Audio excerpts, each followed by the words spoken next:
who hasn't contributed so far, and then Deputy Wallace has indicated he'd like to come back with a brief supplementary. If anyone else would wish, this is the last call. So, Senator Niall O'Donnell. Carly Foster, thank you for your presentation this morning. I must say I found both of the presentations very informative, but at points I've also found them pretty astounding.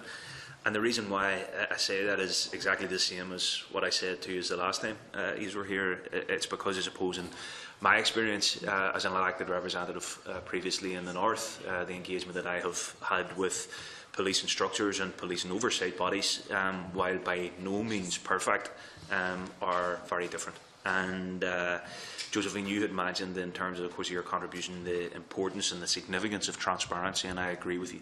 I think that instills very, very important cultural changes into any organisations and into any organisation.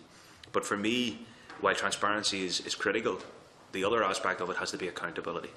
And I think when we operate within a culture and within an ethos that we have seen emerge over the last number of years, I think it actually does a huge disservice to the small incremental cultural changes you reference when there isn't that level of both political and independent democratic oversight.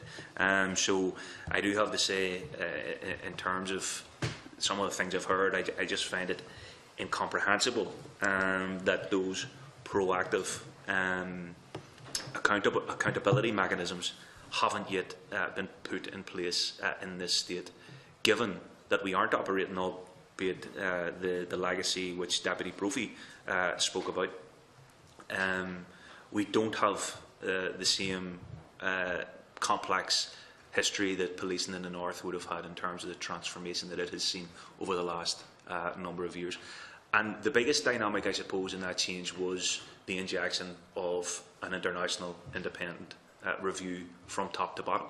And while Deputy Brophy spoke about quiet work is important, and much like your own point, quiet work is important. Work that goes behind the scenes is very important, and I have been involved in some of that around some of the outstanding issues in policing in the North at a community level. But so too is big, bold, leaderly political initiatives that are seen to transform some of those negatives. So I don't say that to be glib. I appreciate I'm on a bit more of a soapbox than asking you any particular questions, because there has been quite a number of comprehensive questions asked of you already. But I just thought it was important to have that on record, that politically I think there needs to be a transformation that empowers and emboldens and, most of all, enables an oversight body like the Policing Authority to actually deliver accountability and tangible results for people who expect a policing service of the highest standard in the first instance. But just very quickly, Catherlock, a brief question I do have is around the policing versus security aspect. You touched on it very early in your presentation. I'm wondering, are there any practical ways that has impacted on or inhibited your work as a policing authority in terms of trying to, in the limited way and capacity that you have, to provide that accountability or democratic or independent oversight? If you could maybe touch where it's appropriate on some of that, and how you foresee that being able to change moving forward. Ms. Feehily. We have had significant cooperation from the Garda Síochána in briefing us in private up to the boundaries of that security issue, and we've managed to handle that, that line by having briefings in private of matters that couldn't be put in the public domain, while at the same time respecting that there is a very clear line there. So far it hasn't become an issue. Sorry, can you just clarify there? I don't even mean in terms of the information, to what extent you're getting information. I'm wondering, has that that issue or that capacity of Garda Síochána in terms of trying to balance both? Are there, can you think of 1, 2, a dozen, 100 instances where, say, to paraphrase, a curtain has been pulled down in relation to something that has been raised in the public domain, something that has concerned you around the operational day-to-day issues within Garda Síochána? I'm just wondering how that might inhibit or impinge your own work and your own oversight. Well, there was only one occasion where we came close to that point, and we worked it out in a private briefing. Okay. With a lot of goodwill from the Garda side. The future may well bring us to that point again. For example, one of the pieces we're putting in next year's policing plan for a particular focus is Brexit. It would be kind of unusual if we didn't, given the environment. And Brexit has policing dimensions and security dimensions. So we may well have to explore those boundaries in the course of our oversight of Garda preparation for Brexit next year. And I'm hoping with the same goodwill we will manage, because it's not, you know, I don't think there's any intention that the security wouldn't be handled professionally. It's just we might need some assurance that it is being done.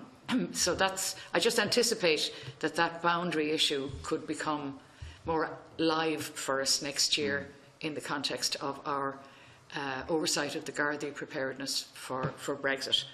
But up until now, we also have the irony that the policing plan, there's actually only one policing plan which we approve, and there is a chapter in it on security.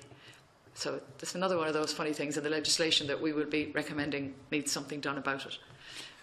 What's your own view in terms of the role of the policing board in the north, and the fact that they employ ultimately and they interview and appoint, the chief constable in the north?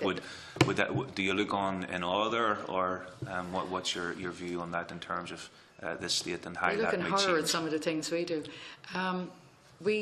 We've developed very close collaborative relationships with Policing Board in Northern Ireland and Policing Authority in Scotland, because we're all different.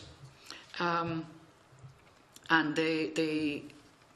my horror point is that I remember when I was explaining to colleagues in Scotland that we would be appointing superintendents, they thought that was an incredibly intrusive oversight piece, that actually that should be done by the Chief Constable. So everybody has a different view. The model in Northern Ireland is, I suppose, was trying to address, it seems to me, a particular problem, and it has a model that sits within as well the public sector oversight accountable officer framework. In Scotland is different, the accounting officer in Northern Ireland is different, and here it's different. Some of the elements in the Northern Ireland model are really worth looking very closely at, and we will be suggesting that, and I'm sure we don't need to suggest it to Kathleen O'Toole because she was part of the patent team.